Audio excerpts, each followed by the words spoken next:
कृष्ण हरे कृष्ण कृष्ण कृष्ण हरे हरे हरे राम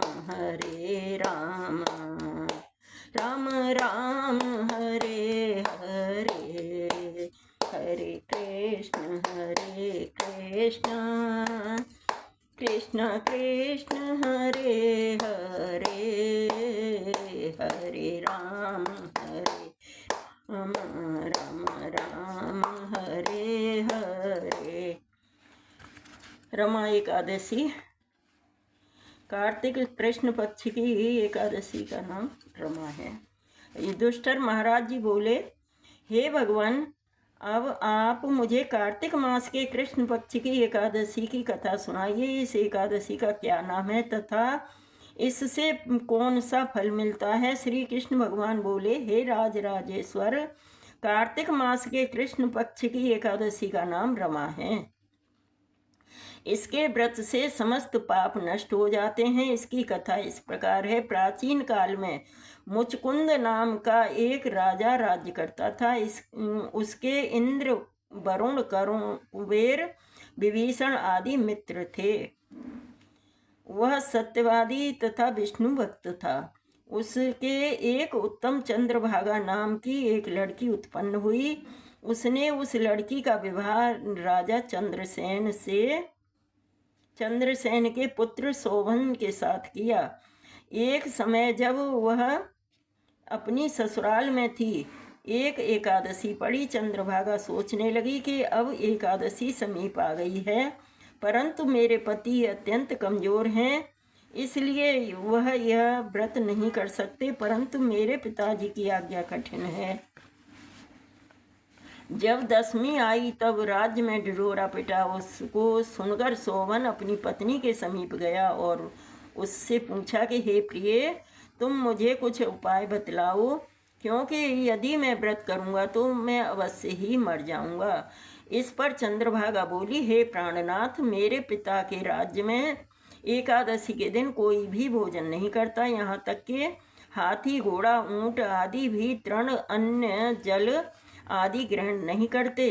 फिर यहाँ मनुष्य कैसे भोजन कर सकते हैं। यदि आप भोजन करना चाहते हैं तो यहाँ से किसी दूसरे स्थान में चले जाइए, क्योंकि यदि आप इसी स्थान पर रहोगे तो आपको व्रत करना अवश्य ही करना पड़ेगा। इस पर शोभन बोला, हे प्रिय, आपका कहना बिल्कुल उत्तम है, मैं अवश्य ही व्रत करूँगा, मेरे भाग्य में जो लिखा है वही होगा।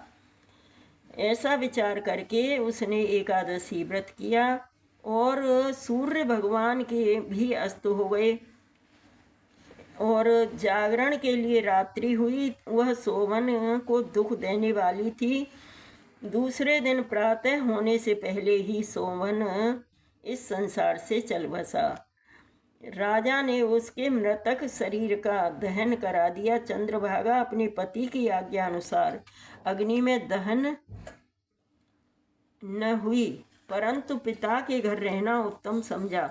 रमा एकादशी के व्रत के प्रभाव से शोभन को मदराचल पर्वत पर धन धान्य से युक्त तथा शत्रुओं से रहित एक उत्तम नगर प्राप्त हुआ। एक समय मुचकुंद नगर में रहने वाला एक सोम शर्मा नाम ब्राह्मण तीर्थ यात्रा के लिए निकला। उसने घूमते घूमते उसको देखा। उस ब्राह्मण ने उसको अपने राजा की जमाई जानकर उसके निकट गया और शोभन ब्राह्मण को देखकर आसन से उठ खड़ा हुआ। वह उससे अपने ससुर तथा स्त्री चंद्रभागा की कुशलता को पूछने लगा। सोम शर्मा ब्राह्मण बोला, हे राजन, हमारे राजा कुशल हैं तथा आपकी पत्नी चंद्रभागा भी कुशल हैं। अब आप अपना वृतांत बतलाइए। मुझे यह बड़ा आश्चर्य है कि ऐसा विचित्र और सुंदर नगर आपको किस प्रकार प्राप्त हुआ। शोभन बोला कि हे ब्राह्मण, यह सब कार्तिक मास के कृष्ण पक्ष की रमा एकादशी के व्रत का प्रभाव है। इसी से मुझे यह अनुपम नगर प्राप्त हुआ है, परंतु यह अध्रुव है। इस पर ब्राह्मण बोला कि हे राजन, यह अध्रुव क्यों है और ध्रुव किस प्रकार हो सकता है? सो आप सब मुझे समझाइए, मैं आपके कहे अनुसार ही करूँगा। आप इसे किंचित मात्र भी झूठ न समझो। शोभन बोला कि हे ब्राह्मण, मैंने श्रद्धा पूर्वक व्रत किया था, उसके प्रभाव से मुझे यह नगर प्राप्त हुआ है। इस वृतांत को राजा मुचकुंद की पुत्री चंद्रभागा से कहोगे तो वह इसको ध्रुव बना सकती है।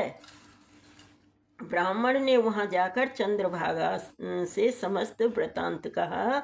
इस पर राजकन्या चंद्रभागा बोली कि हे ब्राह्मण, आप मुझे उस नगर में ले चलिए, मैं अपने पति को देखना चाहती हूँ। मैं अपने व्रत के प्रभाव से उस नगर को ध्रुव बना लूँगी। चंद्रभागा के वचनों को सुनकर वह सोम शर्मा ब्राह्मण उसको मद्राचल पर्वत के पास वामदेव के आश्रम में ले गया। वामदेव ने उसकी कथा को सुनकर चंद्रभागा का मंत्रों से अभिषेक किया। चंद्रभागा उसके मंत्रों तथा व्रत के प्रभाव से दिव्य देह धारण करके अपने पति के पास चली गई। शोभन ने अपनी स्त्री चंद्रभागा को देखकर प्रसन्नता पूर्वक उसे अपने वाम अंग में बैठाया। चंद्रभागा बोली, हे प्राणनाथ, अब आप मेरे पुण्य को सुनिए। जब मैं अपने पिता के गृह 8 साल की थी, तब ही से मैं यथाव्रत एकादशी का व्रत करती हूँ।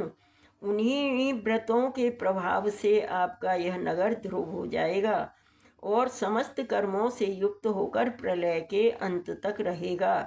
चंद्रभागा दिव्य रूप धारण करके तथा दिव्य आभूषण एवं वस्त्रों से सजकर अपने पति के साथ आनंद पूर्वक रहने लगी और शोभन भी उसके साथ आनंद पूर्वक रहने लगा। हे राजन, यह मैंने रमा एकादशी का महात्म कहा है। जो मनुष्य इस रमा एकादशी के व्रत को करते हैं, उनके समस्त ब्रह्म हत्या आदि के पाप नष्ट हो जाते हैं। जो मनुष्य रमा एकादशी का महात्म सुनते हैं, वे अंत में विष्णु लोक को जाते हैं। कथा का सार यह है कि भगवान विष्णु बड़े दयालु और क्षमावान हैं। श्रद्धा पूर्वक या विवश होकर भी यदि कोई उनका पूजन या एकादशी व्रत करता है, वह उसे भी उत्तम फल प्रदान करते हैं। किंतु प्राणी को चाहिए कि वह भगवान की पूजा पूरी श्रद्धा से करे। शोभन अपनी पत्नी द्वारा श्रद्धा पूर्वक किए गए एकादशी व्रतों के कारण अपने राज्य को स्थिर कर सका। ऐसी सुकर्मा पत्नी भगवान श्री विष्णु की अनुकंपा से ही प्राप्त होती है। हरे कृष्णा कृष्णा कृष्णा हरे हरे, हरे राम राम राम हरे हरे। तो एकादशी का इतना बड़ा फल है। आज की एकादशी का बहुत अधिक फल होता है, तो हमें एकादशी का व्रत अवश्य ही करना चाहिए और अधिक से अधिक हरि नाम जप करना चाहिए। हरि नाम का सहारा लेना चाहिए। हरि नाम हमेशा बोलना चाहिए वैसे तो, पर एकादशी को और अधिक से अधिक बोलना चाहिए। हरे कृष्णा कृष्णा कृष्णा हरे हरे, हरे राम राम राम हरे हरे। हरे कृष्णा। एकादशी महात्म की जय। हरे।